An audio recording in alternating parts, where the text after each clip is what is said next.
गुलाब जैसा गाल राजा छूने न दूंगी, गुलाब जैसा गाल राजा छूने न दूंगी, गुलाब जैसा गाल राजा छूने न दूंगी।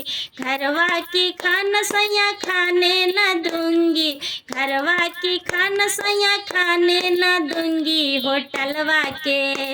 होटलवा के पास राजा जाने न दूंगी, होटलवा के पास राजा जाने न दूंगी। गुलाब जैसा गाल राजा छूने न दूंगी, गुलाब जैसा गाल राजा छूने न दूंगी।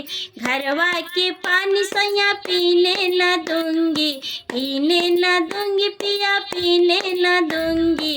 घरवा के पानी सैया पीने न दूंगी। नला कुइया के पास राजा जाने न दूंगी, नला कुइया के पास राजा जाने न दूंगी।